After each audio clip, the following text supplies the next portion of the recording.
Hey you geeks! We have arrived at Wheel of Time Season 3 Episode 8, and it is a season finale without a mouth breather. I'm stunned in a good way! Yes, this episode and season has had its high points and lows, but none of the lows ever got close to the lows of the previous two seasons, thank the light. All in all, this season has come together in a fulfilling way for this point of the story, while also leaving me wanting more. Yes, it's different from Robert Jordan's books, but for the first time, most of these changes feel like they are more adequately compressing the story to convey Robert Jordan's ideas, even if they can't fit all of his many, many details that we wish we could have but just can't afford. There are a few changes that I feel like they made just to mess with the book fans, and I'm not okay with that. It doesn't seem like the best idea to drum up viewer investment by punking half of us. Our fan speculation and investment in the show is all we've got to go on until they finally pay off these gosh darn intentional cliffhangers. Though, come to think of it, waiting an unknown amount of time for the next installment of the story is a very authentic feeling to the Wheel of Time fandom. I just missed it the first time because I wasn't literate when most of these books came out and jumped on the bandwagon relatively late. As for the episode itself, we're gonna go down thread by thread like we always do. Full spoilers through episode 8, and book spoilers only through book 5. I think I can pull it off this time. Otherwise, I'd love to hear your thoughts about the season and this episode down below as we go along. Cold open. Okay, my reading buddy has already called this to be a rather soft cold open for a finale, especially when they went so hard earlier in this season. Now it's just desperately needed exposition for the finale to actually pay off. And I'm willing to let this one slide for right now, since I feel like the writers took the initiative to make sure they got everything set up for all the payoffs in the finale, even down to the last minute with this cold open. Would have I preferred the Eye of the World prologue, or even Swan and Moraine getting the foretelling of the dragon's birth? Yes, I would. But we did get interesting plot details, like the tower now has a twisted red Tirangrial doorframe, which Elida used to visit the Fin, who gave her gifts and information. It was fun to see swans raising and to see the Aes Sedai iconic shawls. It's kind of funny to me that they actually brought these in for the ceremony of raising the Armorland seat, which in the books canonically does not involve shawls or tops of any kind. So, by being book authentic, they were not book accurate, and it is hilarious. Aesthetic. I do think that the show, on the whole, has done a great job, especially this season, incorporating his details into the costumes, and now the plot points, like the chopsticks and the veils, are all little details that Robert Jordan would be so proud of. But Robert Jordan wasn't into crafting character looks that were easily recognizable from a distance, especially in the early books. They were all in the little details. The cut of the Karan sword, Rand's hand markings could be easily concealed, and he does that in a few books. It's only when we get to the later books that the characters have acquired so many accessories that they can't go around not showing them off.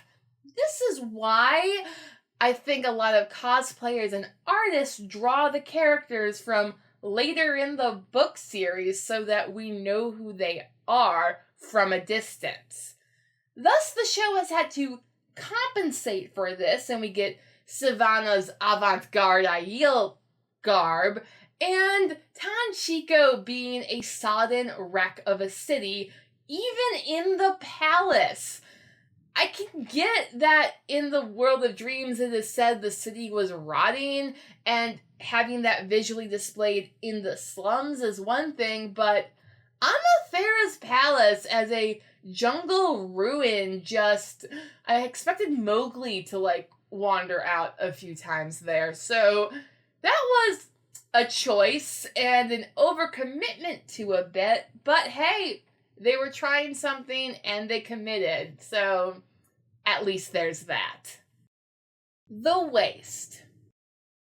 Rand finally dumping Lanfear again was quite cathartic, actually. Though, was Rand kind of dumb for thinking Lanfear would attack him head-on afterward? Yeah. Though Rand and Moiraine sometimes make dumb decisions, even in the books. Yes, that's why there are 15 of them. What irked me was that the show seemed to imply that Egwene was ready, willing, and able to stand toe-to-toe with Lanfear in the dream world this episode. I guess Egwene did have the expedited dream-walking course, and in the books even, she is more powerful in Talaran Riyadh than Rand himself, it would seem. So, I can buy for now that Egwene was there, giving the element of surprise, outnumbering Lanfear, who tactically retreated, and Egwene could otherwise just escort Rand out of the dream. Besides, I don't want to steal Egwene's thunder since they specifically gave her a task to do, knowing that once they reached El Cardal, she would be in Matt's role that isn't very dynamic aside from just witnessing the madness as it unfolds, which we'll get to. The show seems to be setting up here that once Rand and Egwene can work together, they might just be able to save the world, and I like that theme. Please do more. Now, Samael. Okay, I was so excited! Lanfear and Moiraine had teamed up to get Rand a teacher in Samael, and they had Samael captive with a tied-off weave, but this time woven by Moiraine is kind of a callback to that season finale that I kind of just don't accept actually exists. But hey, plot points coming back around. Good idea, show. Do more of that, but better. And then Mogideon shows up to blatantly kill Samael. This is so out of character for even the show's Mogideon. And, Lanfear monopolizes on this opportunity to get Robin to take an interest in Kalendor and the Stone of Tyr. It's established by now in the books that Lanfear is not above putting on a disguise if she thinks it will get the job done. And even Robin points out how unlike Mogideon it is for her to have left her prey recognizable. I told her she'd come for the weakest first. So, I think it was Lanfear who killed Samael, and I think the show wants us to not know who killed Samael, which means the show is trying to get us to ask the pivotal question, who killed Samael? This is a great way for the show to puzzle and engage the fandom in fun ways. Even though they're changing the story, they can still give us a familiar ride. This is the kind of change I like. Other changes, like Melindra, I'm once again quite conflicted. They reveal that Melindra is in fact a dark friend, which I hadn't wanted to say earlier this season for spoilers' sake, because it's not revealed yet in the books. But also, she is one of those heartless dark friends who dare not stain the golden crane with her allegiance. But show Melindra, again, the show making a complete a-hole a nice character. They gave her the repentant dark friend story arc, like, that's choice, and we do need to learn more about Land's country, so on paper, it adds up. Emotionally, I'm just not there yet. Having repentant dark friend insta-death now on the table, I kind of want to rewatch this series to see if they kept this consistent, or are they playing fast and loose with their own canon again. Thus, on the whole, Rand walking through the waste one last time before Alcalá Dal did get us to where we needed to go, even if there wasn't singing along the way. Tanchico. So Nynaeve clearly has a lot to learn about teamwork and leadership, telling everyone to separate to go into the haunted palace alone and then to get out once they have the item. Yeah, good plan there, Nynaeve. No wonder why most of your group got separated and several were attacked. I'm playing this point up because I think it's important to show that the show is giving Nynaeve character flaws now, even as they take others away, eventually. Once separated, Tom and Elaine get to do their father-daughter-ish bonding thing, and they actually use Tom to tell Elaine that Gabriel's a Forsaken. I think that was very clever for what the show could do in the time that it had. And then him telling her to run so he could do that was very Robert Jordan, I must say. And then Elaine coming back to use her powers to help him is also exactly the sort of stuff Robert Jordan wants to show. I like that. I'm a bit concerned that Tom, we didn't see him on the boat at the end, nor did we see Matt getting his hat from him either. In fact, I think Matt's failure to properly accessorize might be my biggest gripe about this episode, because we went through the red Tirangrial doorway in Tanchico. It fits that it was in Amathera's palace, and yeah, of course, we only get one eel fin to give Matt stuff. Now, he got his fox head medallion and he asked not to be touched by the power. This is all good. He was hung from something. It looked like a spear, maybe, kinda, sorta, back in the room with the red door frame. But I did not see an Ashandare with Matt on the boat. Not to say it couldn't have been there, like Tom, but the show is rather hesitant to give anyone their iconic weapons, and that kind of disturbs me a little bit. Lastly, Matt comes back saying that he doesn't remember anything. Like, what?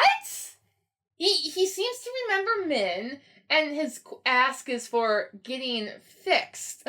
So, what does that mean? This is the change I feel like they are intentionally punking book fans with, and I am not okay.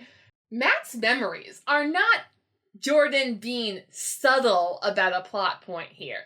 We've gone into other plot points that were subtly but carefully crafted by Jordan to set up and pay off big events yet to come in the series. But Matt's memories are front and center, in your face. They need to be there. That's a surprise tool that can help us later. Now, Nynaeve getting over her block was visually and emotionally quite compelling. Leandrin throwing her in the water, her speaking to her daughter, who is kind of her voice of fear inside, that it was going to be okay, and her surrendering to Saidar, all good things. since Nynaeve just got thrown in the water and then Mosesed herself out of it, I think we're skipping Nynaeve's anger phase this series. Now, the show might not have time for that, and the show generally doesn't want to make Nynaeve to be an unlikable character like she was in so many of the books. They don't want anyone to be an unlikable character like they were in the books. Odd. Though I'm not thrilled about that change, I think the show is at least including that Nynaeve has some lessons to learn still about teamwork making the dream work, and the show can move forward with that and maybe give her plot time to other characters who need much needed development. As they did in this episode, actually. Like, the Tanchiko plot, were there more details I would like to have seen? Oh yeah, Robert Jordan gave us plenty to choose from. But from a strict plot, relevant, and pacing of this episode perspective, we got all that we needed before we could just move on. And them being limited to only the most interesting parts kept the characters away from the mouth-breathing trope, which I really appreciate. Or the Tower. The show does love its Aes Sedai politics, and I must say, this season especially, they've kept them interesting, with the downfall of Swan Sanche just being jaw-dropping in how brutal and ruthless Elida could be. Different from the books, because we don't see much of what goes down in Swan's Fall, but what the show gives us is equally compelling for us to understand how Swan doesn't trust the Hall doesn't trust Swan, and the Hall just up and boots her out of office because they don't like her anymore. And I have to hand it to the show. At first, I thought they were going to stop with just Swan stilling, because that in itself was heartbreaking and gut-wrenching, and everything it needed to be for that point in the arc just so perfectly. But then they bring Swan back for more, and I was like, oh, they're actually going to kill her, like I thought they would. And they did. Not on screen per se, but the decapitated body at the end was quite brutal, Amazon. Now, her speech before her death, as a book fan, knowing she's been stilled, having that start with the "I've sworn the oaths, so nor my words are true," is technically correct, because neither Swan nor the people she's talking to would know that a stilled woman is no longer bound by the oaths. But I didn't let that annoy me for long, because Swan goes on to say the most true words that have ever been spoken on the Wheel of Time. That the Tower must band together and not let their love of power and institution blind them to the very real fact that the world is on the verge of another breaking, and if they do not change their ways, their tower will burn. Since now Elida is firmly in control, I am looking forward to watching that tower crumble before it can be built up again. 2 Rivers. Loping hopping in here to say real quick that in the final scenes, Bane, Chiad, and Fael are seen scouting out that White Cloaks camp, meaning we're probably going to get a Fael rescue his parent arc. As I said last episode, we're off the edge of the map of Jordan, and I think that having Fael rescue Perrin is a good trope inversion of their usual dynamic, especially because technically Fael did rescue Perrin at the end of The Shadow Rising. He just was a little busy fighting Trollocs to notice at the time. Going into next season, the man deserves some sleep, for crying out loud, so Fael can take care of the waking world stuff and save the day, as she does. El Cerdal. Rand and Moraine actually sitting down and talking face to face about what the heck they've been doing this past season was very true to the dynamic that Rand and Moraine could have had in the books at this point, but they so definitively didn't that I almost thought that the show was going to go through and kill Moraine for reals this episode, since there was nothing wrong with this dynamic and plot only happens when characters are doing something wrong. We'll return to this point. From there, Rand makes his way down with Rhuarc into El Cerdal itself. And yeah, it's not the box canyon described in the books. Now, I'm going to be honest because frankly, you can go back to my Shadow Rising review and just hear how peeved I was that Rand made it rain in a box canyon full of people and then just left people to possibly drown, and they didn't. But the principle of the thing, coming straight in hot off the Stormlight Archive, I'm suddenly an expert in box canyon aquadynamics. Show solved that problem by not making it a box canyon. However, without the box canyon acoustics, we suddenly need characters to be shouting lines that in the book were specifically not shouted.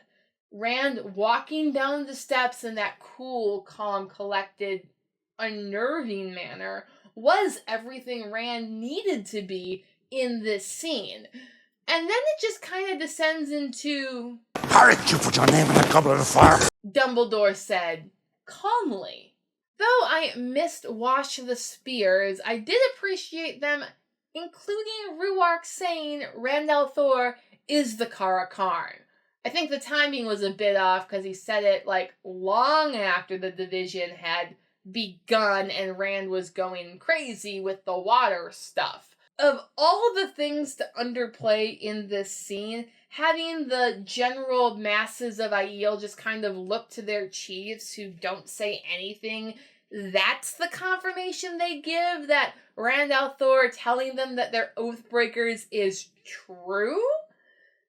That was a choice, but I do appreciate that it is Rand himself taking the lead here and channeling quite impressively, for our eyes at least, to break his people and lead them to their destiny as prescribed by the wheel.